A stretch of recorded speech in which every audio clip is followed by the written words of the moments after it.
टूनी चिड़िया एक जंगल में पेड़ पर अपने बच्चों के साथ रहा करती थी। टूनी चिड़िया को 2 बेटियां थीं। वो बहुत ही समझदार और होशियार भी थी। टूनी उन दोनों से बहुत खुश थी। उसका सपना था कि उसकी बेटियों ने खूब पढ़ाई कर कर आगे अपना खूब नाम कमाए, लेकिन जंगल के लोगों को ये सब पसंद नहीं था। एक अकेली चिड़िया 2 बेटियों को किसी के बिना सहारे के पढ़ा लिखा रही है, ये उनको रास न आया।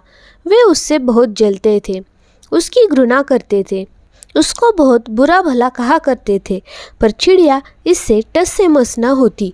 उसने जो ठान लिया वो उसे करके दिखाना था। वो सबके सामने तो बहुत स्ट्रांग दिखाती, लेकिन अंदर ही अंदर उसको भी बुरा लगता था कि उसकी बेटियों के पिताजी उन्हें छोड़कर नहीं जाते तो उस पर ये नौबत ही नहीं आती। उस दिन बेचारी चिड़िया ऐसे ही बैठकर रो रही थी और अपने नसीब को कोस रही थी। हे भगवान, मैंने ऐसा किसी का क्या बिगाड़ा था कि ये लोग मुझे इतना बुरा भला कहते हैं। मैं अपना काम खुद ब खुद करती हूँ, किसी के सामने कभी कोई मदद नहीं मांगी, चाहे कितने भी बड़े कष्ट पड़े, अब तक नहीं किया, फिर भी ये लोग मुझे कितना तंग करते हैं। तभी उसकी बड़ी बेटी टीनू चिड़िया वहाँ आ गई। उसने देखा कि उसकी माँ उदास है और उसकी आँखों में पानी है। उसे सारी बातें समझ में आ गई। वो माँ को समझाते हुए बोली, माँ, तुम ऐसे लोगों पर ध्यान मत दो।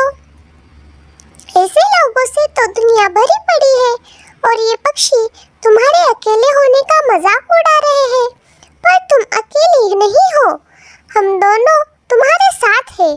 माँ, तुम बिल्कुल भी दुखी मत हो।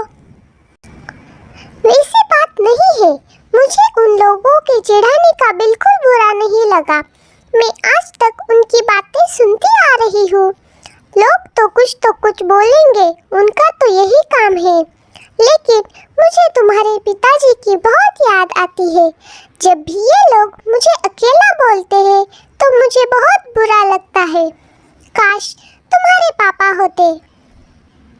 ऐसा कहकर टूनी फिर एक बार रोने लगी। टीनू को इसके बारे में कुछ भी पता नहीं था, तो उसने माँ से पूछा, माँ, पिताजी कहाँ चले गए?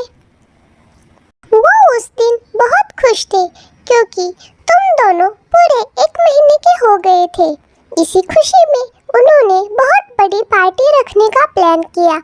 उसमें सारे जंगल के पक्षियों को बुलाने की उनकी इच्छा थी और उसके लिए उन्होंने तैयारी भी करनी शुरू करी।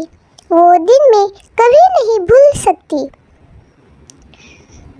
जिस दिन वो मुझसे आखिरी बार मिले थे, उन्होंने जाते हुए मुझसे कहा कि टूनी, मैं घने जंगल में जाकर वहाँ से अच्छे अच्छे फल और दाने इकट्ठा कर कर लाता हूँ। हमारी बेटियों की पार्टी शानदार होनी चाहिए, मुझे उसमें कोई कमी नहीं चाहिए। मुझे उस वक्त थोड़ा डर तो लगा, लेकिन उनका उत्साह देख मैंने उन्हें रोका नहीं। अब सोचती हूँ कि काश मैंने उन्हें तभी रोक लिया होता। वो जब गए वो लौटे ही नहीं। कोई कहता है कि घने जंगल के राक्षस ने उन्हें खा लिया, कोई कहता है कोई चील उन्हें उठा ले गया, पर मेरा मन कहता है कि वो अभी कहीं जिंदा है। वो ऐसे ही अपने घर को और घर वालों को छोड़कर नहीं जा सकते। मुझे आज भी उनका इंतजार रहेगा। ऐसा कहकर टूनी चिड़िया चुप हो गई। उसकी चुप्पी न सहन होकर टीनू अपनी माँ से बोलती है, माँ, मैं खुद घने जंगल में जाकर पिताजी का पता लगाऊंगी। मुझे पता है कि आप इतना कह रही है तो पिताजी कहीं न कहीं होंगे जरूर। मैं उन्हें जाकर वापस ले आऊंगी। इस पर टूनी चिड़िया डर कर बोली, नहीं नहीं टूनी, तुम वहाँ नहीं जा सकती, वहाँ बहुत खतरा है। मैंने तुम्हारे पिताजी को तो नहीं रोका, लेकिन मैं तुम्हें जरूर रोकूंगी। लेकिन टीनू एक न मानी और अपने कहने पर अड़ी रही। टूनी को बेटी की जिद के आगे मजबूर होना पड़ा। बड़े दुख भरे दिल से उसने और उसकी छोटी बेटी टीना ने उसे अलविदा किया। टीनू अब घने जंगल में पहुंच गई। उसने देखा कि वहां पर इतने सारे पेड़ पौधे हैं कि सूरज की रोशनी भी अंदर तक नहीं जा रही थी। पेड़ों से इतनी फल लगे हुए थे कि पेड़ बेचारे उसके वजन से ही नीचे आ रहे थे। टीनू को इतनी सारी थकान के बाद बहुत नींद आ रही थी। वो वही एक पेड़ की डाली पर सो गई।